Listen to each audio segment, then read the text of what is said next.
Welcome to Wife Cheating Story. I hope you have an enjoyable and relaxing time listening. Let's get started. My name is Caleb Monroe, and if I had to sum up my life in one truth, it would be this. I've always been the man no one picked, but the one who always showed up. I met Celeste Harmon my sophomore year at university, back when I still believed that grit and love could bulldoze through social divides. She was everything I wasn't: refined, radiant, dripping with confidence and class. The kind of woman who floated into a room and made people sit up straighter. Me? I had calloused hands and steel-toe boots, working 2 part-time jobs just to keep my tuition paid and the lights on in my one-bedroom apartment. I didn't come from a legacy. I came from long days and longer nights. But she saw something in me, or so I thought. She was bold, always pushing boundaries, and I was grounded, always building stability. We were a strange fit, but somehow, we worked. At least, that's what I told myself every time her parents gave me that barely veiled look of disdain. Warren and Marigold Harmon didn't hate me outright. They were far too elite and polished for that. But they looked at me like I was the help. Like I'd shown up to a black tie affair in muddy boots and expected a seat at the table. I'll never forget the first dinner I had at their home. Marble floors, a wine cellar with bottles worth more than my truck, and conversation so cold I could see my breath. Warren had leaned back in his chair and asked me, "So, what's your end game, Caleb? Electrical work forever?" I smiled politely and said, "If it puts food on the table and lights in the home, I'd say it's honorable work." Marigold hummed and dabbed the corner of her mouth with a linen napkin like my words had stained the air. But I didn't let it faze me. I worked harder. I went from wiring old houses and patching up faulty outlets to owning Monroe Electric, a modest, respected electrical contracting business in the city. We had 3 vans, a crew of 10, and contracts that stretched out 6 months in advance. I never made Celeste feel the gap between our worlds. I made sure she had everything she wanted: weekend trips, spa packages, that boutique art class she said would expand her creative soul. I wanted her to know that choosing me was worth it, even if her family never would. Still, there was always a part of her that I couldn't reach. A part she kept polished and hidden away, like a silver heirloom only brought out when the right people were watching. Her voice shifted when she spoke to her parents. She corrected my speech in front of her colleagues. "It's home automation specialist, not just an electrician, babe. Sounds more elevated." She meant well, I think. Or maybe she didn't. Maybe she was just trying to smooth out the edges I never wanted to hide. But I loved her. God, I loved her. And I told myself that love was enough. I remember the first time I really felt it crack, this illusion we built together. We were at her friend Daria's engagement party, held in some art museum with catered hors d'oeuvres and a jazz trio playing Coltrane like it was a private concert. I stood in the corner, holding Celeste's clutch while she mingled. A man in a salmon-colored blazer and penny loafers came up to me and asked, "So, what company do you represent?" I replied, "My own. Electrical contractor." He gave me that same smile I'd come to loathe, tight, amused, vaguely condescending. "Ah, one of the tradesmen. Respect. We need people like you. People like me." When I told Celeste about it later, she laughed and said, "Oh, babe, don't let it get to you. They're just old money types." But wasn't she one of them? Every time I thought we were carving a space of our own, I found myself shoved into a mold I didn't fit. Like I was on lease. Good enough for the photos, the holidays, the curated Instagram posts, but never good enough to be seen as her equal. Still, I held on. Because I believed that persistence could rewrite perception. That maybe, just maybe, if I kept showing up, kept loving her, kept building something solid beneath our feet, she'd realize I wasn't just a guy with a van. But love, as I learned, cannot fund someone else's fantasy forever. That illusion? It shattered one night when I realized the life I thought we were building was nothing more than a facade. One where I provided the foundation and she picked the wallpaper. One where she lived out her parents' ideals with my sweat and my savings. It wasn't one moment.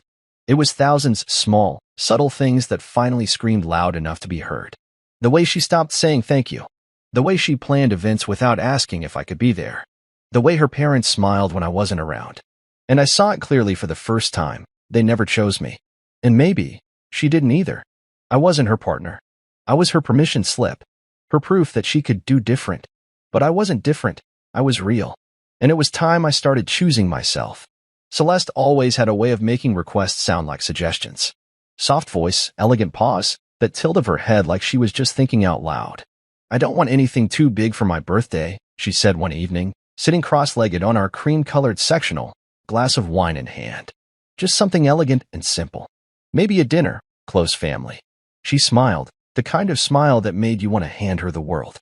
And I, like the idiot in love I still was, offered, "I'll cover it. Just send me the details." She kissed me on the cheek, lightly, quickly, like she was thanking a cab driver. "You're sweet," she said. That was it. No fuss. No drama. No hint of what was coming. The next morning, a message buzzed through while I was on site at a job, replacing a circuit breaker panel in a brownstone uptown. I remember because I wiped my hands on my jeans before checking it. The text was short, clinical. "Hey babe, the venue sent the invoice. It's $3,500 total, attached here. Can you transfer it today so we don't lose the date?" I opened the PDF. Some place called Bellevue Crest. I'd never heard of it, but the logo alone looked expensive. I paused, squinting at the name. Simple, she had said. But that place sounded like where senators held fundraisers. Still, I didn't question it. I didn't ask to see the guest list, or what the catering would be, or why there was a stage fee listed. I just opened my banking app and transferred the money. When I texted her a screenshot of the confirmation, she sent back, "You're the best. Can't wait for you to see it. Dress sharp, winky face. Love you." The wink emoji should have been a red flag. But I wasn't suspicious. Not yet. Just curious. That night, she was all sugar and silk. Wore my favorite robe. Cooked dinner, or rather, plated takeout on our own dishes, and claimed it was hers. I didn't care. We ate. We laughed. She poured wine into our good glasses and asked how work was going. That was the thing about Celeste. She could still pretend we were perfect, even while the cracks in the foundation screamed underneath us. "Who's coming to the party?" I asked casually, halfway through my second glass. "Oh, just close friends. Family. Some folks from the firm," she said, swirling her wine, not looking at me. "Anyone from my side?" She paused just long enough for me to notice. "Well, I figured your sister might be busy with the kids, and your mom doesn't really like those kinds of venues." I tilted my head. "I didn't say they wouldn't come. You didn't invite them?" She smiled again, but it didn't reach her eyes. "I just wanted to keep it simple. Trust me, Caleb, it's going to be beautiful. You'll love it." And then, like flipping a switch, she leaned in, kissed me again, and said, "Promise me you'll wear that navy suit? The one you wore to Harper's wedding." I nodded, the taste of her lipstick lingering on my mouth, but something else curdling in my stomach. I chalked it up to work stress. I wanted to believe it was nothing, but it didn't feel like nothing. Over the next few days, she was busy, always on the phone, sending emails, leaving the house early, and coming home late with vague explanations. "Vendor issues," she said once. "Timeline headaches," she muttered another time. I offered to help, but she brushed me off. "You've done enough already, babe. Just be ready to enjoy the night." I want it to be perfect for both of us. That word, perfect, sat in my chest like a stone. I started to notice other things. She cleared her browser history more often. She changed her passcode and didn't tell me. She took calls in the bathroom with the door closed. Again, I told myself I was being paranoid. This was her birthday, not a heist. I'd paid for it. She was my wife. What could possibly be wrong? The morning of the event, she was already out of the house before I woke up. She left a sticky note on the counter that read, "Final details. Can't wait to see you tonight. 7 p.m. sharp. Bellevue Crest. Navy suit. No exceptions." XO. No exceptions. Like she was hosting a gala, not celebrating her 33rd. I stood there for a long time, staring at the note while my coffee went cold. My wife had planned a party I'd paid for, and I didn't even know who was coming. I hadn't seen a single invitation. She never once asked what I wanted, what would make the night special for me. Maybe because deep down, she knew. She knew this night wasn't about us. It never had been. Still, I shaved. I put on that navy suit. I combed my hair the way she liked. I even shined my shoes. Because love, even wounded love, is stubborn. It wants to believe. It wants to hope. But as I stared at myself in the mirror that evening, tie perfect, jaw clenched, I had a gut feeling I was dressing up for something that had nothing to do with me. Something I'd funded, yes, but not something I was truly invited to. And I was right. The parking lot at Bellevue Crest was already full when I arrived. Black Escalades and German sedans lined the circular drive like royalty had RSVP'd. I pulled into a spot far from the entrance, not wanting to risk someone with a name and a valet expectation looking at my work truck with the Monroe Electric logo and wondering if a contractor was crashing the event. I stepped out, adjusted my cufflinks, Celeste's idea from 2 birthdays ago, and took a long look at the venue. This wasn't a dinner party. It looked like a damn awards gala. The entrance was lined with white draping and floating candle lanterns. A string quartet was playing just inside the open doors, and 2 women in black uniforms were offering champagne flutes on silver trays. Simple and elegant, she said. Right. As I walked through the doorway, I was hit with a wall of scent. Roses and amber, layered thick. Celeste always liked dramatics, but this felt like a performance. Every table was dressed in cream and gold, with towering arrangements in glass vases, each petal placed like it had auditioned to be there. I scanned the room for familiar faces. I saw a lot of pastel-colored heels, tailored blazers, and watch faces that cost more than my entire wardrobe. But no one from my side of life. Not a single person I'd recognize from the neighborhood or from her visits to my job sites. Then I saw her. Celeste stood near the head table, laughing, no, glowing, in a champagne gown that hugged her figure like a whisper. Her hair was swept into an intricate updo, glinting under the chandelier light. For a second, I forgot where I was. She looked stunning, and so far away from me. I started walking toward her, weaving through tables, nodding politely at strangers. Half smiles came back in return, as if they were trying to figure out if I was someone important or just the caterer in disguise. Before I could reach her, someone tapped my arm. I turned. It was Alora, Celeste's cousin. The one who always wore perfume that gave me a headache and spoke like she was narrating a podcast on lifestyle minimalism. You made it, she said, clearly surprised. Then she leaned in conspiratorially, her lips pulling into a sly grin. You excited to celebrate Leo? I blinked. Who's Leo? Her expression faltered. Oh, you didn't. Celeste didn't, she cleared her throat. Never mind. You'll see. It's a big night. She walked off quickly, heels clacking like a warning bell. I stood there, momentarily stuck, until the room dimmed slightly and soft ambient music shifted into something grander. A new slideshow began playing on the projector screen above the stage. Smiling faces, formal poses, charity galas, corporate parties. But something was wrong. The photos cycled through, and none of them included me. Not a single shot of our wedding, or our last vacation, or the time we redid the kitchen backsplash together because she wanted more marble. It was as if I didn't exist. And then, in the middle of the room, applause erupted. Celeste stood on the arm of a man I had never seen before, tall, smooth, crisp navy suit, younger than me by at least 5 years. His smile was toothpaste commercial perfect, and his arm rested on her lower back like it had been there 1,000 times. That was the first time I saw Leo Carrick. He raised his glass, and the crowd mirrored him like he was royalty. Then Warren, Celeste's father, strode onto the stage and took the mic. His voice echoed, smooth and commanding. Good evening, everyone. Thank you for being here on this very special night. Yes, it's Celeste's birthday, and we are so happy to celebrate our beautiful daughter. But tonight is also about something more. He gestured toward Leo.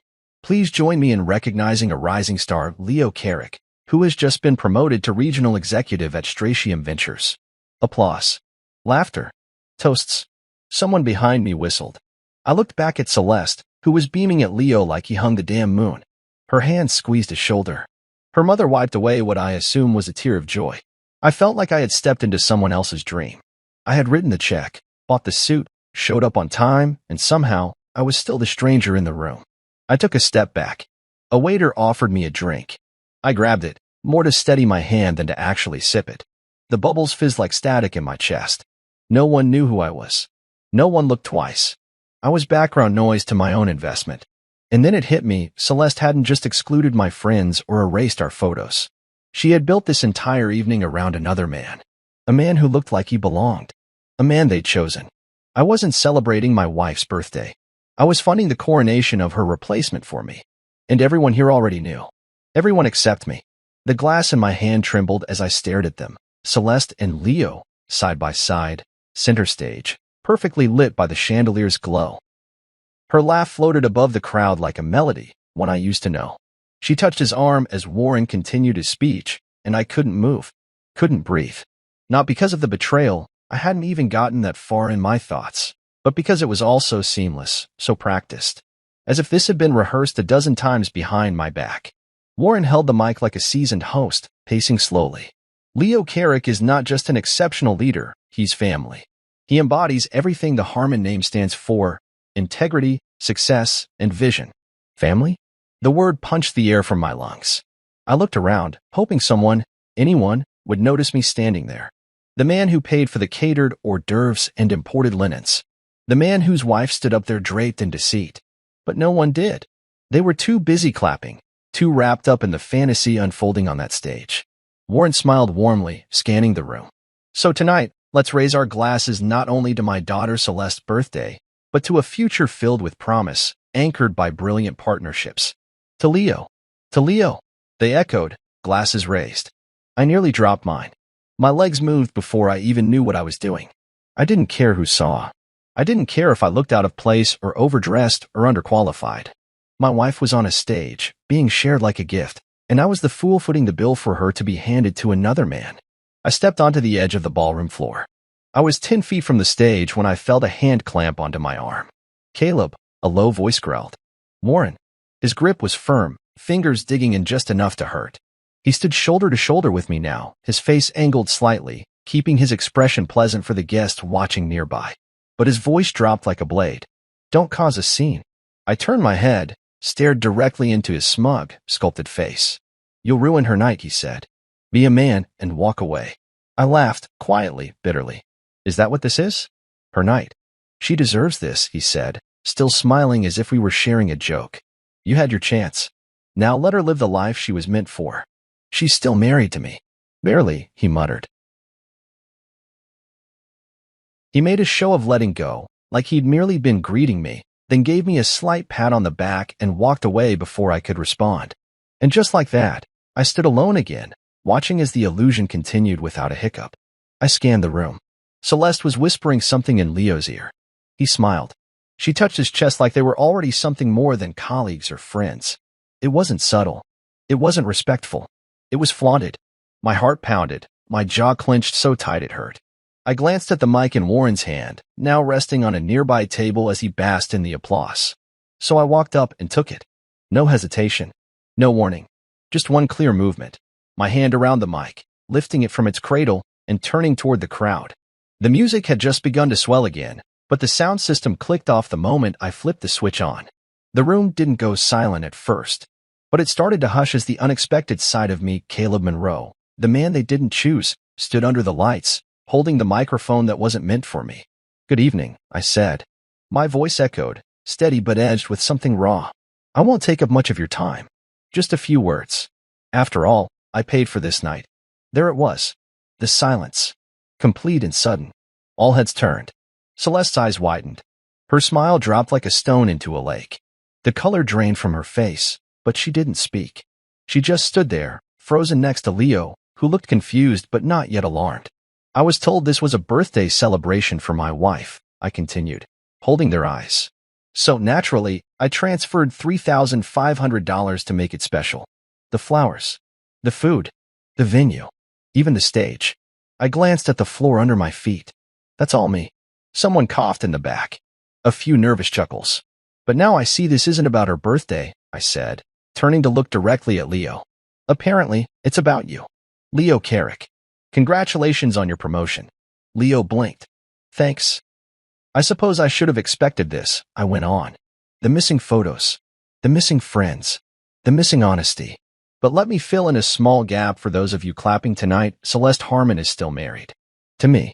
Gasps. Sharp inhales. One wine glass shattered. I didn't break eye contact with Celeste. Her mouth opened, then closed. She looked at Leo, whose entire posture shifted as if the floor had tilted beneath him. You said you were divorced, Leo said, his voice tight. I'm not, I said, lifting the mic again. And unless she filed papers while ordering these shrimp skewers, I don't think she is either. The room was chaos now. Half whispers, half horror.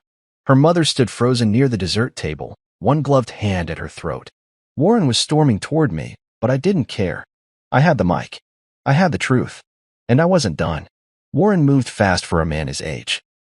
His shoes echoed hard against the marble floor as he crossed the ballroom, cutting through clusters of whispering guests and startled servers. He didn't bother with subtlety this time. His face was tight with fury. He reached me just as I was lowering the mic from my last sentence, and without ceremony, he grabbed my forearm again, tighter than before. Enough, he hissed through clenched teeth. You made your point.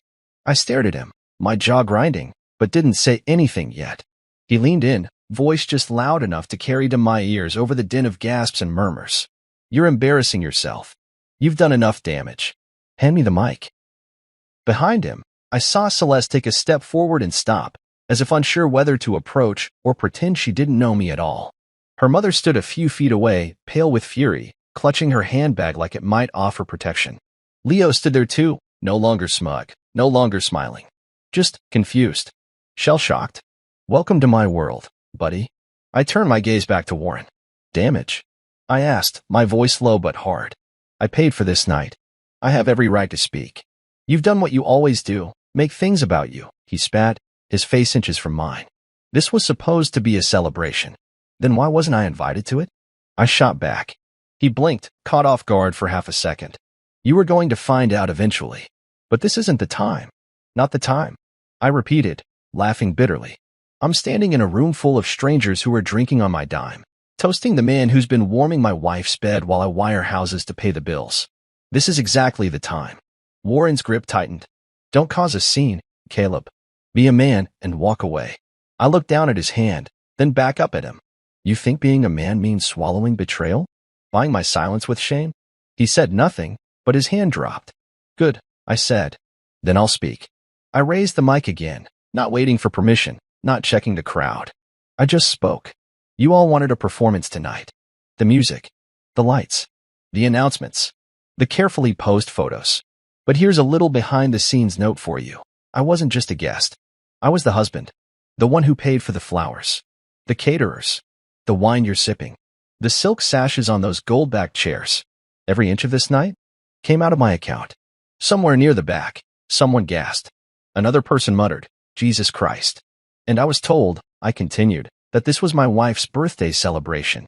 So imagine my surprise when I walked in and realized I was the only one here who didn't get the script. I turned towards Celeste slowly. Her arms were folded now, her eyes like steel behind the glittering mascara. Still, she didn't interrupt. You see, I said to the crowd, for years, I've tried to make this work.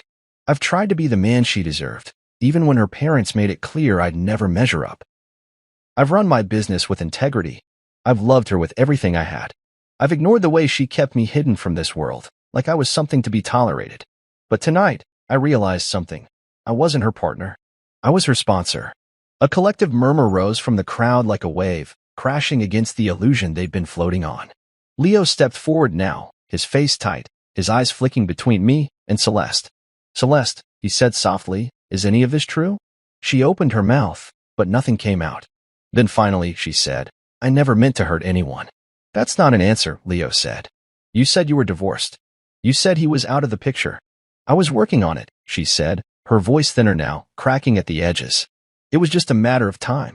So you lied, he said simply, stepping back from her like she was radioactive. Warren turned back to me, face blotchy and red. You've humiliated her enough. Leave. I tilted my head. No, I'm not finished. The DJ stood awkwardly at his booth, frozen, unsure whether to cut the mic or stay out of it. I've spent years being quiet, being respectful, letting them smile through clenched teeth while I carried the weight of this marriage. But tonight, you don't get my silence. Celeste finally stepped forward.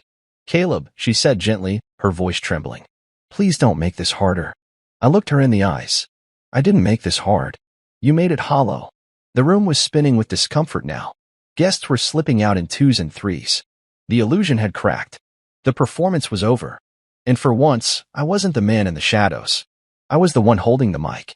And I was just getting started. The ballroom felt colder now. Maybe it was the silence that followed my words, or maybe it was the weight finally lifting from my chest. Either way, I stood there with the mic still in my hand, grounded by truth, while their carefully staged fantasy unraveled like an old ribbon. Celeste didn't move. Her eyes were fixed on me, wide and glistening, though whether it was fury or fear that shimmered behind them, I couldn't tell. She looked like a mannequin frozen mid-smile, caught between the performance and the collapse. I just want to say a few words. I began again, voice calm, steady, slicing through the whispers that now crept through the room like wind under a cracked door.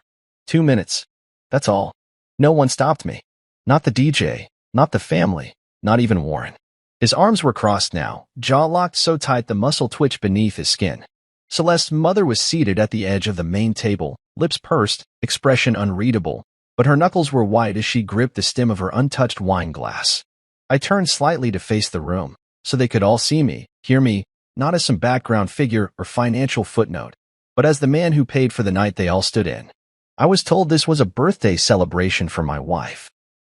So I asked what she wanted, and she said something small. Something simple. Family. So I offered to pay. I heard someone mutter in the back, something about damn right, and what a joke. But I didn't flinch. She sent me a quote. $3,500. I wired it over without hesitation. Because that's what you do when you believe in someone. When you love them. You show up. Even when you're not invited to the spotlight. My eyes landed on the projector screen, still frozen on an image of Leo and Celeste at what looked like a beachside charity auction. Matching white outfits. Perfect golden hour lighting. Not a trace of me anywhere. But tonight I realized this wasn't a celebration of love. It was a ceremony for deception. You see, what none of you seem to know, what even Leo didn't know until now, is that Celeste is still married. To me. Gasps again. Real ones. Audible disbelief. The kind that ricocheted across the ballroom like shrapnel. I glanced at Leo. His face was tight now, jaw clenched, arms limp at his sides. He looked like someone who'd been invited to a dream and woken up in a disaster. She told me this was a birthday dinner. Something simple. So I helped pay for it. Only to find out I was bankrolling the man my wife has been lying to and probably lying with. I looked back at her. Her lips parted, but she still didn't speak. I wasn't even sure she could. And maybe I was blind. Maybe I wanted so badly for this marriage to work that I ignored the signs. The closed-off phone. The secrets. The guest list I never saw. The invitations that never went out to my family or friends. I thought it was forgetfulness. Carelessness. Turns out, it was design. No one moved. Even the servers had stopped circulating. The whole room had stilled, suspended in the gravity of confession. You all see Leo? I said, turning slightly toward the crowd. Polished. Promoted. Presentable. He fits here. I don't. That's always been the story with the Harmon family. I was tolerated. Barely. Never embraced. Never enough. Leo finally spoke, his voice quiet but clear. You said you were divorced, he said to Celeste. You swore it. Her throat bobbed, but her voice broke when she tried. I was going to tell you. When? He asked, louder now. After the dessert course? There were a few laughs, awkward, shocked, but genuine. It broke something in her. I saw it, the flicker of panic cross her face, the way her hands clutched each other as if trying to hold on to whatever power she thought she had left. I turned back to the mic. You all toasted a lie tonight. A well-dressed, well-planned lie. But before this evening ends, I wanted to offer something this room doesn't see enough of. Honesty. I took a breath. Not because I was nervous, no, that had burned off the second the first lie cracked, but because I wanted the final line to hit clean. I'm Caleb Monroe. I came from nothing. I built a business with my hands, with sweat and dignity. I married a woman I thought I could build a life with. And I stood here, invisible in plain sight, until I finally decided to speak. Not to destroy, but to stop disappearing in a room I helped create. I paused. Let it land. The silence wasn't tense anymore. It was listening. So to the man of the hour, Leo, I hope you find what you're looking for. I truly do. And to Celeste. I hope the illusion was worth it. Because this, I lifted the mic slightly, was the last time you'll ever use my name to build a lie. I handed the microphone back to the DJ, whose hand trembled slightly as he took it. Then I turned and walked away. Through the quiet. Through the stairs. Past her frozen family. Past the empty cheers. I didn't look back. I didn't need to. 2 minutes of truth had scorched the stage cleaner than any flame. I didn't plan what came next. There was no script, no roadmap, just the raw instinct of a man who'd finally stopped begging to be seen. I felt the echo of my own words trailing behind me as I walked off the stage, like smoke after a fire. But I wasn't running. I wasn't hiding. For the first time in years, I stood taller than the room I was never meant to belong to. Warren moved toward the stage like a general trying to contain a battlefield, his face twisted into a scowl, but he was too late. The fire had already started. He reached for the mic, fumbled with the switch, and gave some limp attempt at restoring order. Ladies and gentlemen, let's stay focused on the celebration. No one clapped. No one lifted a glass.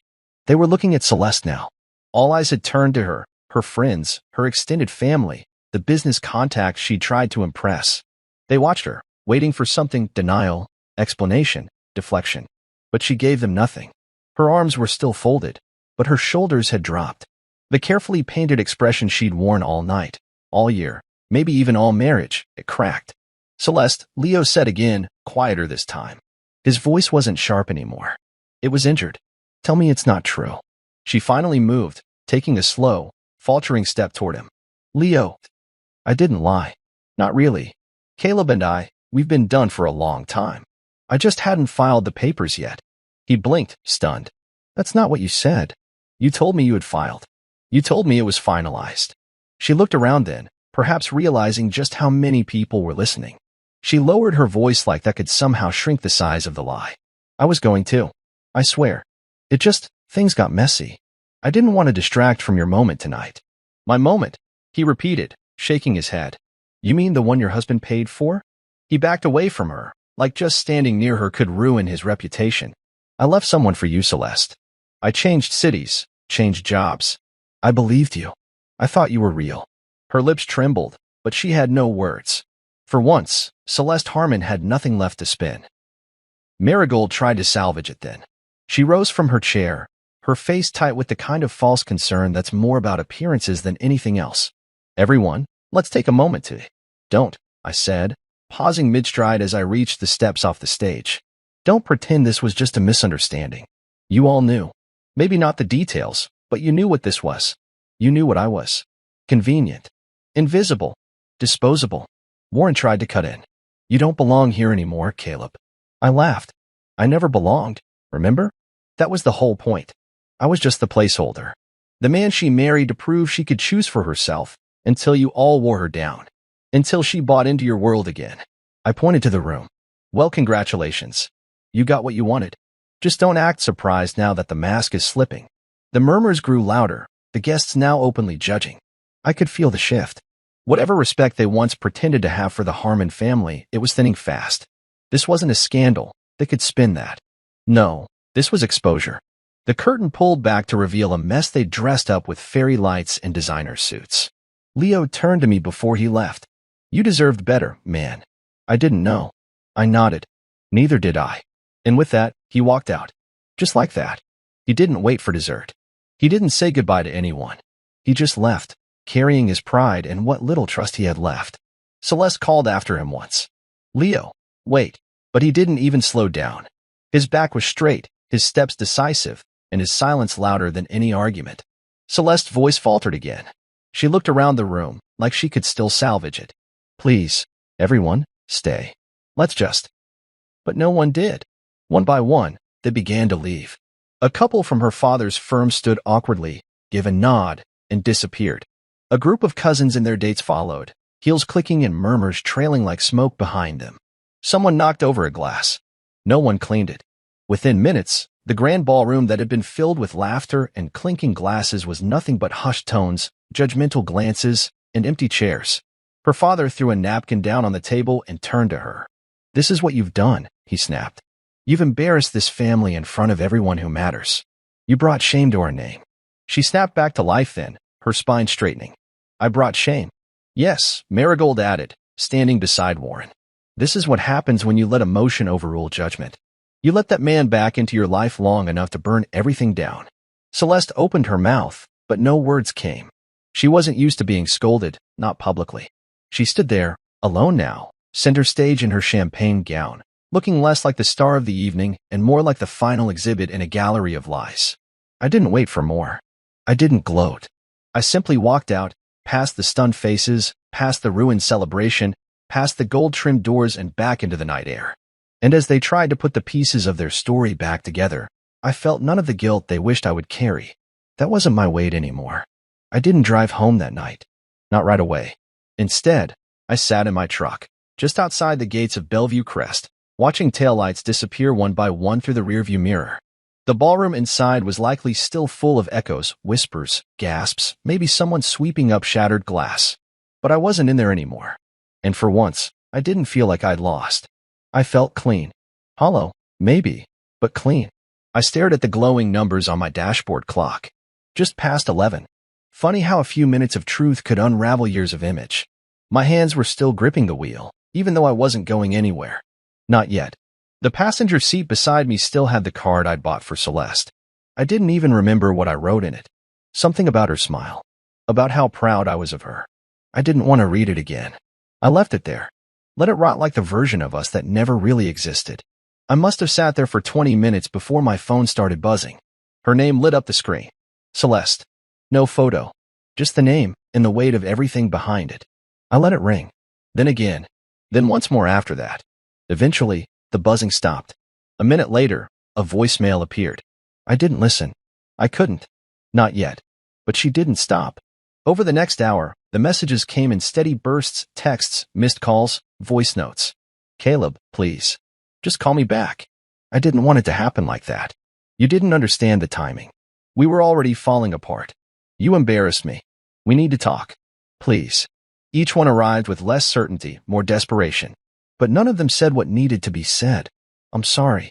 And that was when I knew, really knew, that she wasn't calling because she regretted what she'd done. She was calling because I'd broken her control. Because for the first time, she couldn't shape the narrative. I finally started the engine, turned the truck toward home. But even that word felt strange now. Home had always been where she was, even when the walls felt like a prison. Now? Home was wherever she wasn't. The next morning, I filed for divorce. Fast. I didn't wait for her to respond to the dozens of unread texts. I didn't send a warning or ask for a meeting. I just walked into the office of the same attorney who handled my business contracts and said, I want it over. He didn't ask for details. He'd heard. Everyone had. Within days, the news spread like wildfire. Not from me, but from whispers, those party guests, Celeste's so-called inner circle, people who claimed to be stunned but secretly thrilled by the drama. They ate it up. The mic drop moment. The revelation. The way Leo walked out without a second glance. The wife exposed. The husband no one saw coming. I watched the story twist and spiral online through whispers on business boards and local society blogs. The Harmon family dinner that ended in scandal. The rising executive who found himself in the wrong fairy tale. The birthday party where the husband took the mic and took back his name. I didn't speak to the press. I didn't need to. My silence told them enough. Celeste kept trying. She sent emails this time, long ones. Emotional ones. She claimed she was blindsided. That she never meant for things to go that way. That she was trying to protect everyone's image until the divorce was finalized. That she still loved me in her own way. But I'd stopped confusing love with possession. Eventually, she sent flowers. Lilies. The same kind she used to put in the kitchen window when we first moved in together. I didn't bring them inside. I left them on the porch. By morning, the wind had scattered half the petals across the steps. A week passed. Then 2. Then a month. I threw myself into work. Really threw myself in. Picked up new contracts, rewrote the company pitch deck, started mentoring 2 of my junior electricians. The calls started to shift. Not from friends asking, are you okay? But from people saying, I heard about how you handled yourself. Class act. One afternoon, I got a call from a local architecture firm. They said, we like the way you carry yourself under pressure. We want to bring you on for a residential build, start to finish. It was the kind of contract I'd only dreamed about before. And it wasn't handed to me. It was earned. Celeste's family, on the other hand, they were on defense. Word around the professional circles was that Warren tried to downplay the scandal, claiming it was taken out of context. But context doesn't erase betrayal. And business people, especially the ones who watched the Harmon family spin fairy tales out of polished lies, didn't want to be associated with cracks in that porcelain facade. I heard from a mutual friend that Celeste was taking time away from the public eye, that she'd put her firm's projects on hold, that Leo had moved back to the West Coast, changed companies. They tried to glue the image back together, but the break was too clean. I didn't celebrate. I didn't gloat. But I didn't bend, either. I let the silence grow. Let the distance widen. Let her finally feel what it was like to be on the other end of the curtain. Because she called it an act. She called me the man who didn't belong. But now, she was the one searching for a script. And I was the man who'd finally stepped off her stage. I didn't recognize my own mornings at first. No more checking her calendar to know if we had a fundraiser. No more adjusting my work schedule around her whims or watching what I said in front of her mother. My house, my time, my space, it all felt like a museum at first. Quiet, dusty in corners I never thought to notice. But beneath the silence was something new. Peace. The divorce was in motion. My lawyer kept it tight, factual, with no room for theatrics. Celeste tried to complicate things, of course. Tried to claim she'd been emotionally neglected, that our marriage had been functionally over. But there were no receipts for betrayal that beat mine. I had timestamped transfers, emails, the event invoice with my name on it, and an entire room full of witnesses who'd watched her perform her own undoing. She didn't fight too hard after that. I threw myself into the business. Monroe Electric had been solid before, but something shifted after the party. Word had gotten out, not just about the betrayal, but about how I'd handled it. Calm, measured, honest. I didn't scream. I didn't throw anything. I just laid the truth down in front of everyone and let the pieces fall where they needed to. People respected that more than I ever imagined. I signed 2 major contracts within 8 weeks, one for a high-end condo build downtown, the other a historical renovation with eco-upgrades. Before, people looked at me like I was just another guy with a van. Now they were asking for my opinion, inviting me into boardrooms, referring me to clients I couldn't have gotten near a year ago. I upgraded the company's fleet, got new branding done, polished, sleek, with a tagline I came up with during one of those long, quiet nights, powering what's real. It hit me in the chest every time I saw it. And I started getting calls from old friends, people I hadn't spoken to in years. Caleb, I saw what happened, man. You good? I was better than good. I was awake. My sister Grace came by one Saturday with her husband and their 2 girls. She brought chili and cornbread and one of those looks that only older sisters can give, half proud, half worried you haven't been eating. She didn't press about Celeste. Just sat with me on the porch while the girls chased each other around the yard. You're doing okay, she said after a while. Better than I thought I would be, I answered, and it was true. She nodded, pulling her sweater tighter. You always gave more than you got with her. I thought that's what love meant, I said. No, she replied, that's what codependency meant. You just didn't have the words for it yet. That sat with me. I took time after that to clean out the house. Not just the clothes or her makeup in the bathroom drawer, but the energy. The old furniture she picked out for show, not comfort. The gold-framed photos where I smiled like I belonged in a world that barely tolerated me. I boxed them up. Some I burned. Others I dropped off at her attorney's office without a word. The first room I redid was the kitchen. New cabinets, dark wood, brushed steel fixtures. Nothing flashy. Just real. Functional. Mine. I stood in it one night, flipping pancakes at midnight because I couldn't sleep, and realized I hadn't thought about her all day. That's what healing looks like sometimes. Not dramatic. Just quiet shifts. No more wondering who she's texting. No more holding your breath waiting for affection like a tip after a long shift. Just peace. Celeste still tried, from time to time. Emails. A voicemail or 2. I didn't know how to come back from that night, she said in one of them. I wasn't ready for the world to see me like that. It was always about the world. Never about me. She didn't ask to come back, not really. She didn't apologize for what she did, just for how it made her look. And I'd grown tired of forgiving people who weren't sorry. I didn't reply. Instead, I poured into things that mattered. Started volunteering at a local trades program for high school kids. Spoke on a few panels about small business growth. Mentored one of my younger electricians who reminded me too much of myself at 24, raw, sharp, but always worried he'd never be taken seriously. You keep showing up, I told him. Even when they don't pick you, you keep showing up. One day they'll wish they had. The words didn't come from bitterness. Not anymore. They came from clarity. From the kind of clean slate wisdom you only earn after burning everything down to the bones. I didn't date. Not yet. I wasn't bitter or broken. I was rebuilding. And I wanted to finish pouring the foundation before anyone else moved into the space beside me. What I found most surprising in those months wasn't how much I missed Celeste, it was how little I did. When you're in it, you don't notice how much of yourself you've given away. You measure love by effort, not reciprocity. But once you stop bleeding for someone who only ever brought you bandages when company was over, you realize how starved you've been. I slept better. I smiled easier. I remembered who I was before I tried to be everything someone else needed. I wasn't just resetting my life. I was reclaiming it. The day of the celebration came quiet, like most good things do. There were no headlines, no chandeliers, no champagne pyramids, no curated guest list or designer invitations. Just a small gathering of people who showed up because they knew me, really knew me. Not for optics. Not for business clout. Not because they needed something. They were there because I had once been there for them. That was enough. We held it at a lakeside cabin I'd wired myself 2 summers ago for a friend-turned-client who now insisted I use it. Anytime you need a real break.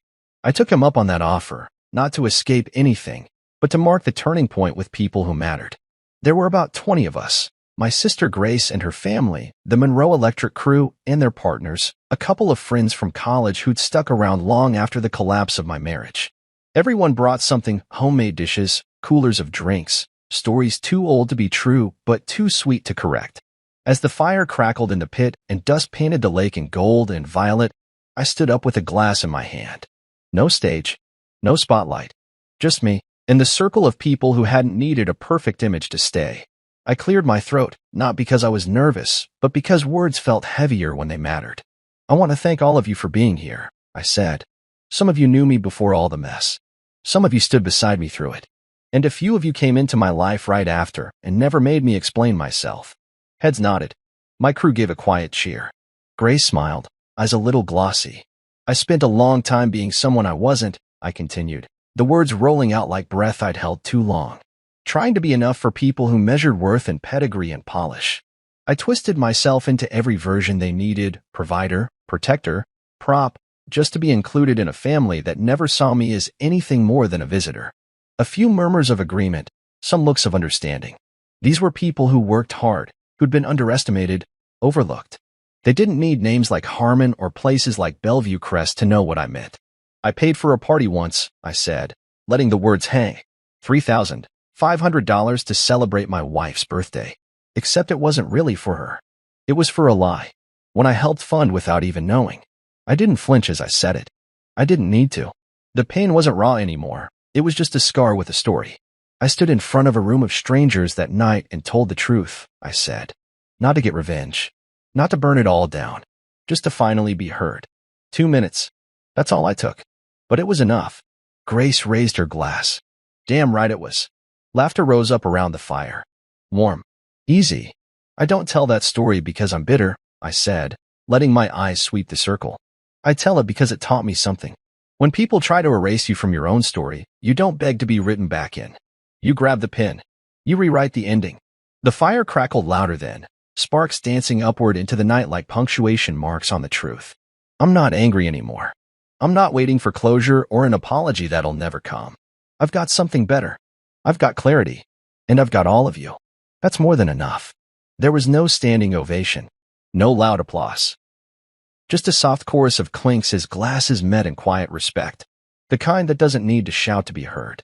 Later that night, after most had gone home and only the crickets and embers remained, I sat on the deck with a cold beer and thought about everything that had led me to this point. All the pain, all the humiliation, all the lies. And how none of them owned me anymore. Celeste never reached out again after the divorce was finalized. Maybe she finally understood that she couldn't lure me back with charm or curated guilt. Or maybe she'd moved on to someone else willing to bankroll the illusion. Either way, I felt nothing. No anger. No longing. Just distance. And peace. The world had gone on. But now it spun on a different axis. One I'd built with my own hands. I stood up, stretched, and looked out over the lake. My reflection stared back, older, maybe. Wiser, definitely. A man who no longer needed permission to take up space. A man who no longer needed to be chosen to belong. This time, I hadn't been invited to the stage.